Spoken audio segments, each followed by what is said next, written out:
The first-floor apartment was furnished with spare, minimal chic. Its occupant was a tiny, fierce-looking woman of about 60, dressed completely in black, whom Constantine introduced as Fantine.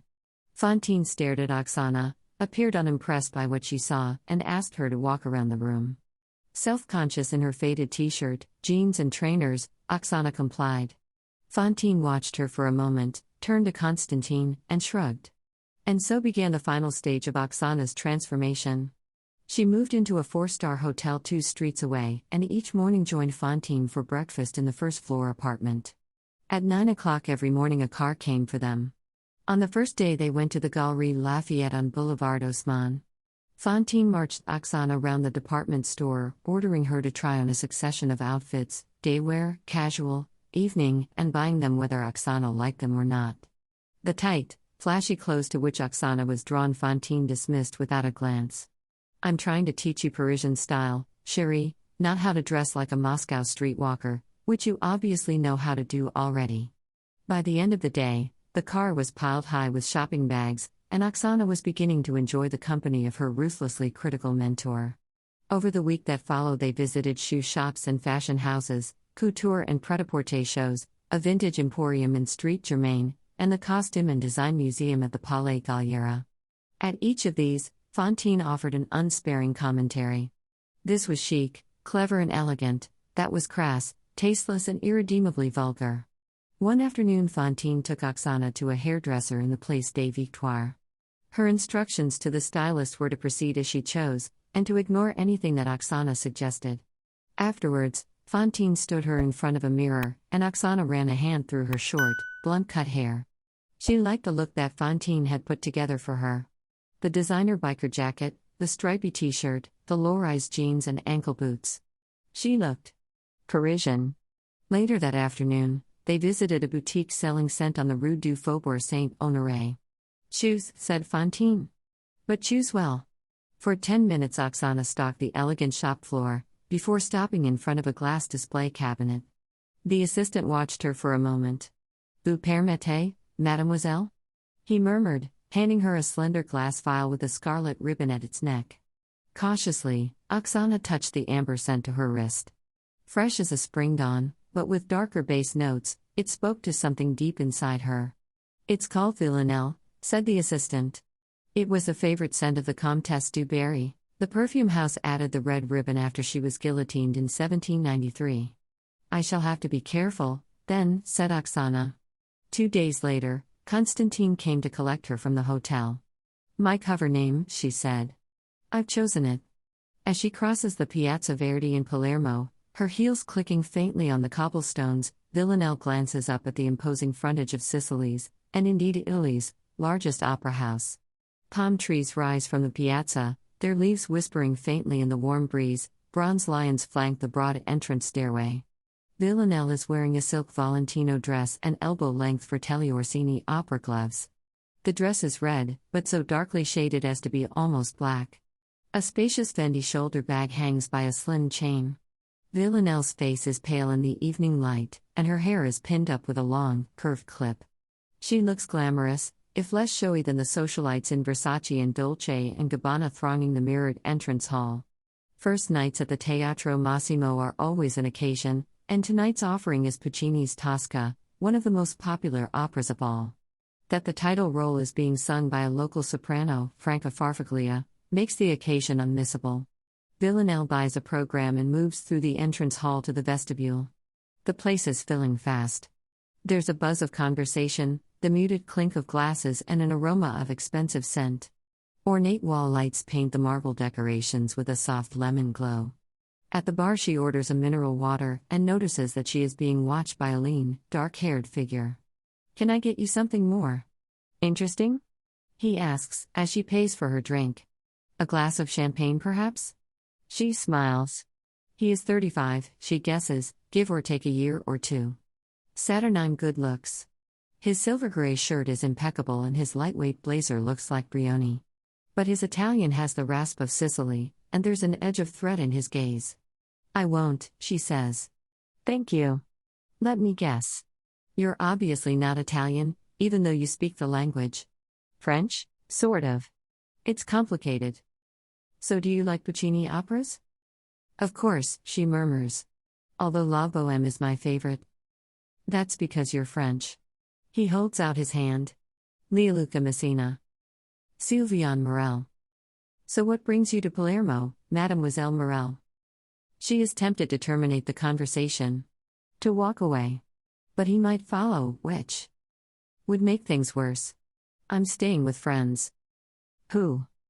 No one you'd know, I'm afraid. You'd be surprised who I know.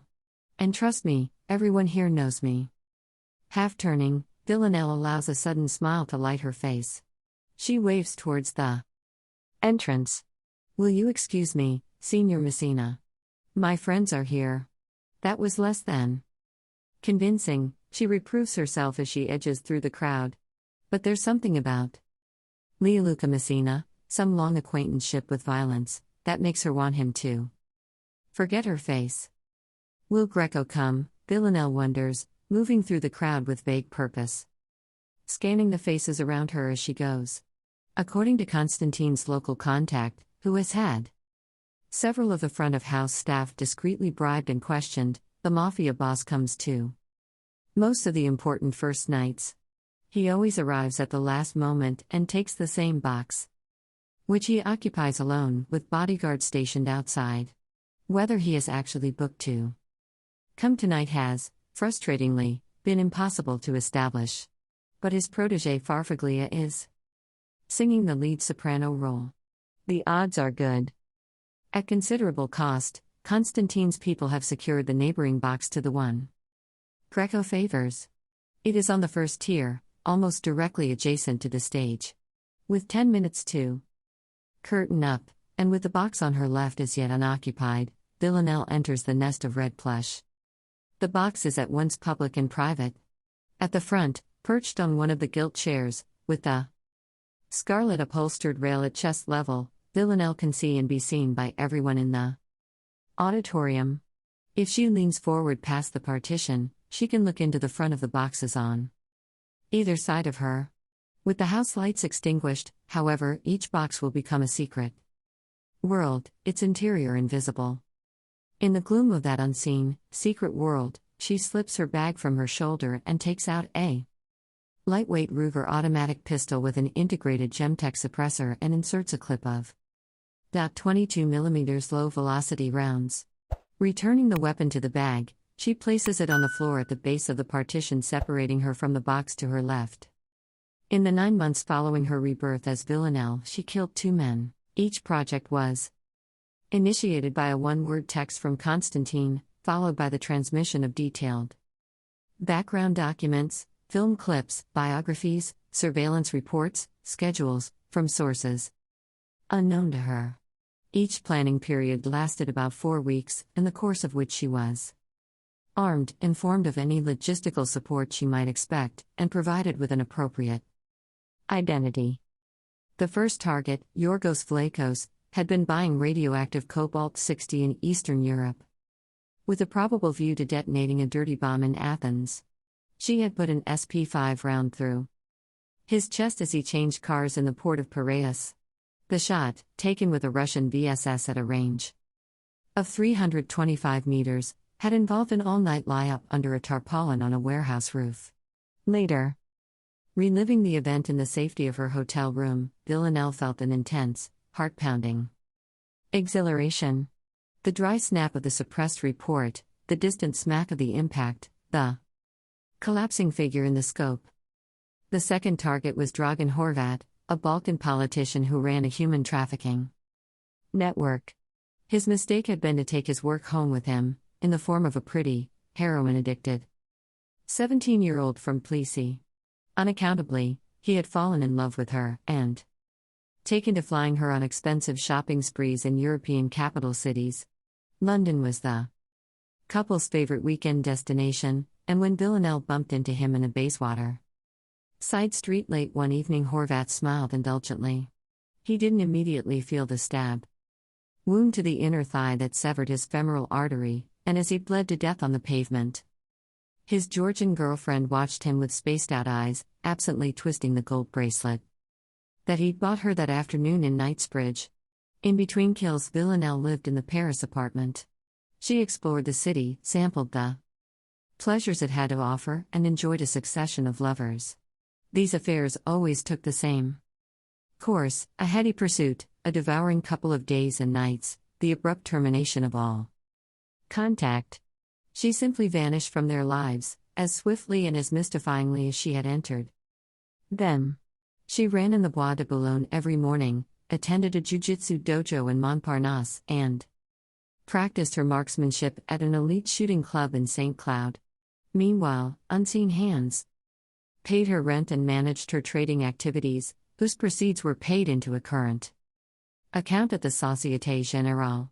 "Spend what you like," Constantine told her. "But stay under the radar. Live comfortably but not excessively.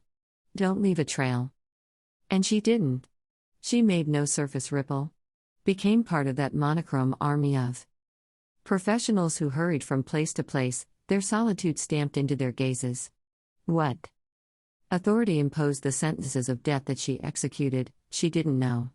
She didn't ask Constantine, because she was certain that he wouldn't tell her, and in truth, she didn't really care. What mattered to Villanelle was that she had been chosen.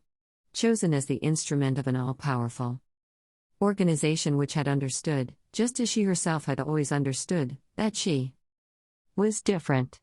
They had recognized her talent, sought her out, and taken her from the lowest place in the world to the highest, where she belonged. A predator, an instrument of evolution. One of that elite to whom no moral law applied. Inside her, this knowledge bloomed like a great dark rose, filling every cavity of her being. Slowly, the auditorium of the Teatro Massimo begins to fill. Sitting back in her seat, Villanelle studies the program, her face shadowed by the partition between her box and the next. The performance time arrives, and the house lights dim, the audience hubbub fading to silence. As the conductor takes his bow, to warm applause, Villanelle hears a figure quietly take his place in the adjoining box. She doesn't turn, and as the curtain rises on the first act, leans forward to gaze with rapt attention at the stage. Minute succeeds minute, time is slowed to a crawl. Puccini's music engulfs Villanelle, but does not touch her. Her consciousness is focused, in its entirety, on the unseen person to her left. She forces herself not to look, but senses his presence like a pulse, malign and infinitely dangerous. At moments, she feels a coldness at the nape of her neck and knows that he is watching her.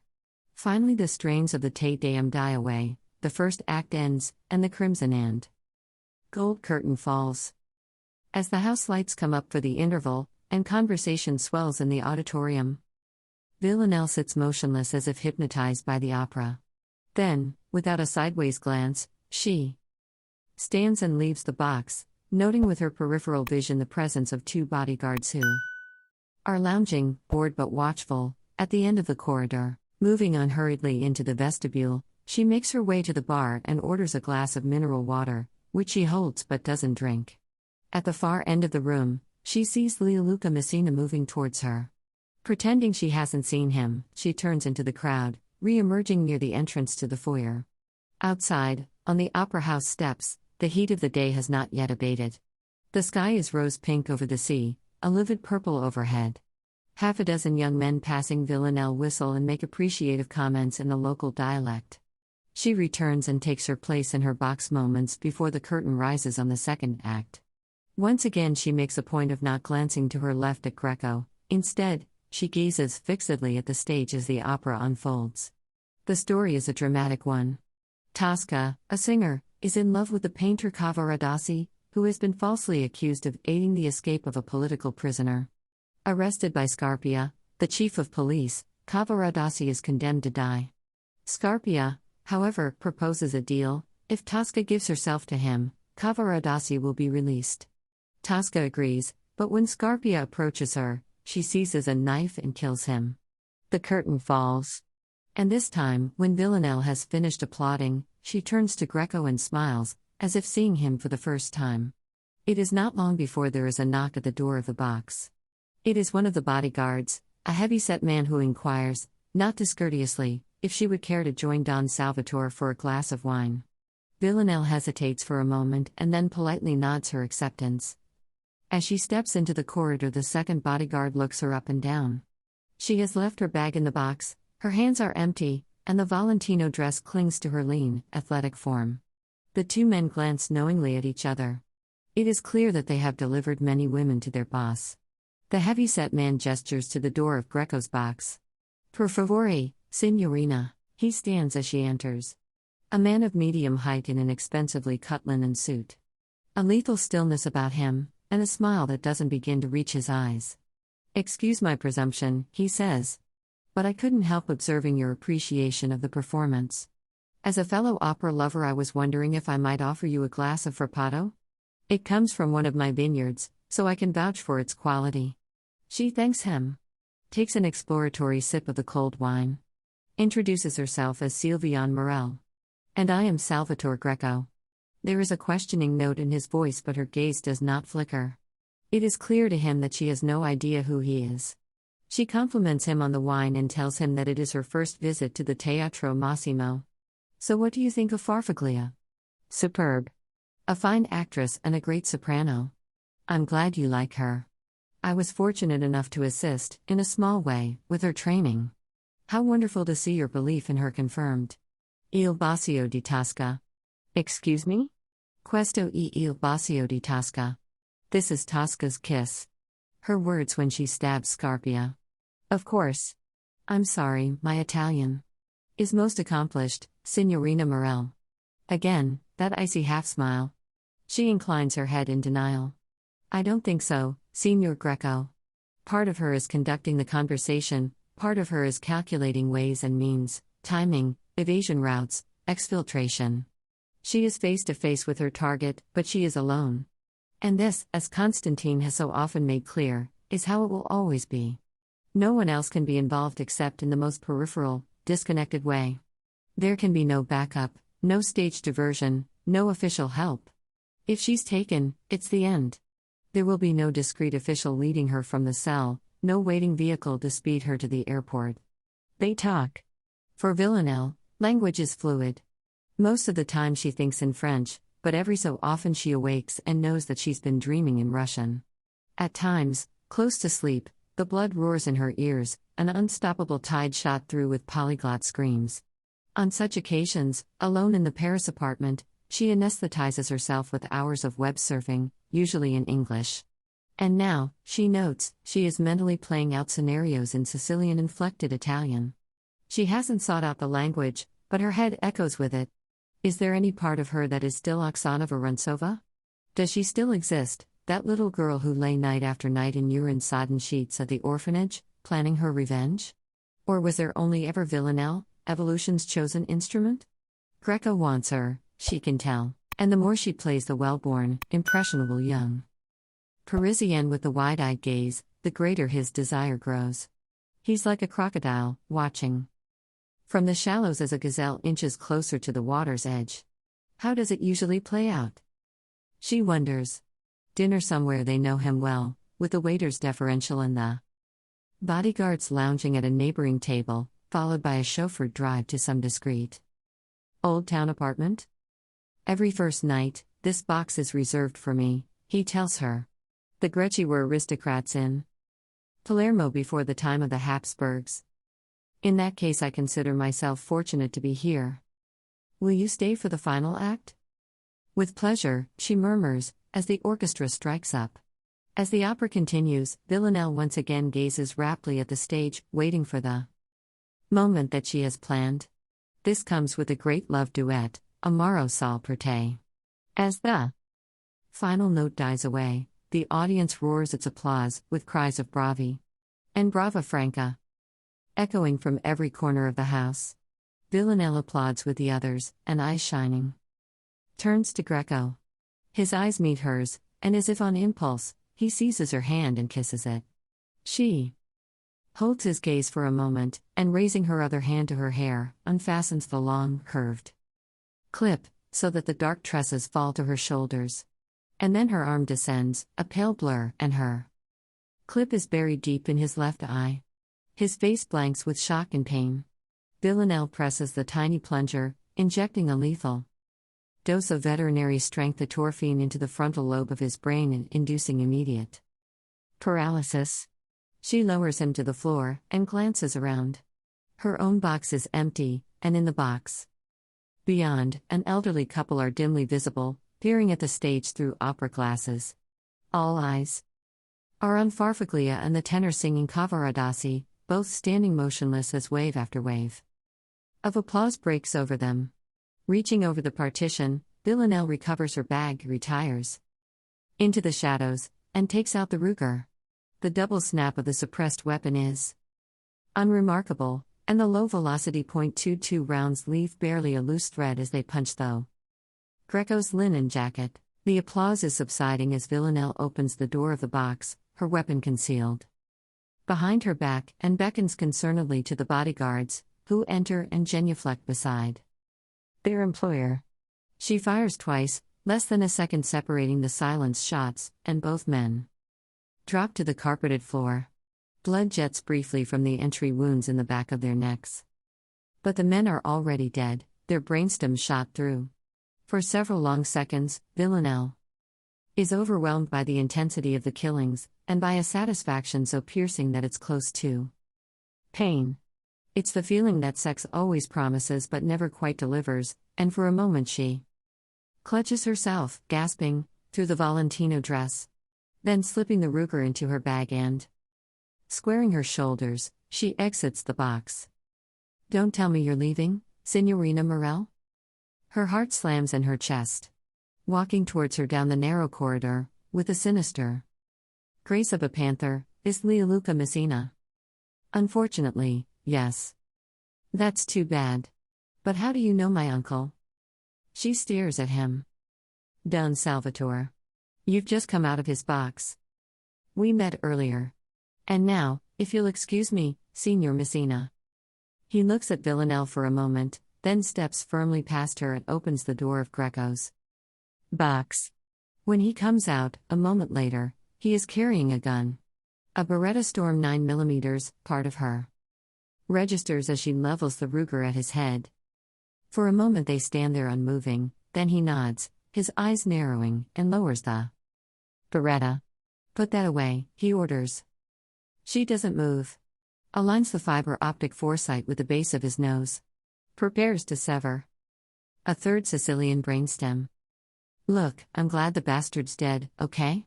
And any minute now, the curtain's going to come down and this whole place is going to be crowded with people.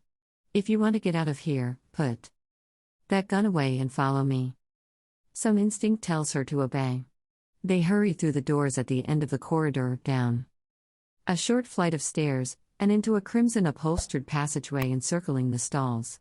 "Take my hand," he orders, and Villanelle does so.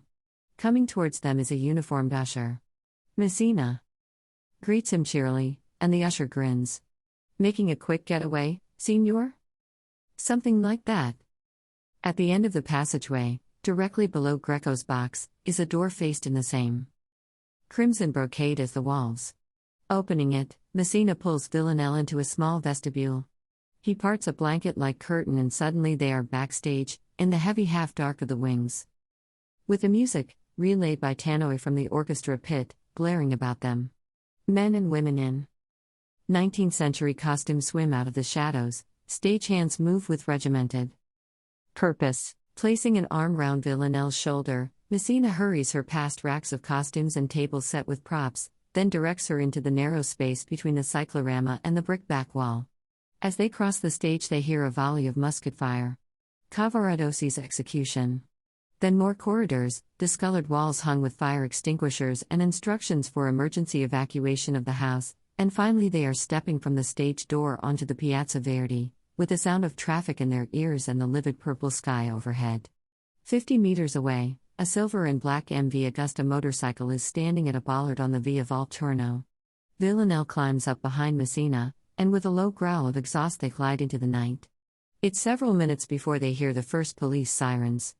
Leoluca is heading eastwards, winding through side streets, the MV Augusta nervily responsive to the sharp twists and turns. At intervals, to her left, Villanelle catches a glimpse of the lights of the port and the inky shimmer of the sea. People glance at them as they pass, the man with the wolfish features, the woman in the scarlet dress, but this is Palermo, no one looks too closely. The streets narrow, with washing suspended above and the sounds and smells of family meals issuing through open windows. And then a dark square, a derelict cinema and the Baroque facade of a church. Rocking the bike onto its stand, Messina leads her down an alley beside the church, and unlocks a gate. They are in a walled cemetery, a city of the dead, with family tombs and mausoleums extending in dim rows into the night. This is where they'll bury Salvatore when they've dug your bullets out of him, says Messina. And sooner or later, where they'll bury me. You said you were happy to see him dead. You've saved me the trouble of killing him myself. He was un animale. Out of control. You'll take his place? Messina shrugs. Someone will. Business as usual? Something like that. But you? Who do you work for? Does it matter? It matters if you're going to come after me next. He draws the squat little Beretta from his shoulder holster. Perhaps I should kill you now. You're welcome to try, she says, drawing the Ruger. They stare at each other for a moment. Then, without lowering the weapon, she steps towards him and reaches for his belt. Truce? The sex is brief and savage. She holds the Ruger throughout. Afterwards, placing her gun hand on his shoulder for balance, she wipes herself with the tail of his shirt. And now? He says, watching her with odd repulsion, and noting how, in the half-light, the asymmetrical tilt of her upper lip makes her look not sensual, as he'd previously imagined, but coldly rapacious. Now you go. Will I see you again? Pray that you don't. He glances at her for a moment and walks away. The MV Augusta kicks into life with a snarl and fades into the night. Picking her way downhill between the tombs, Villanelle finds a small clearing in front of a pillared mausoleum.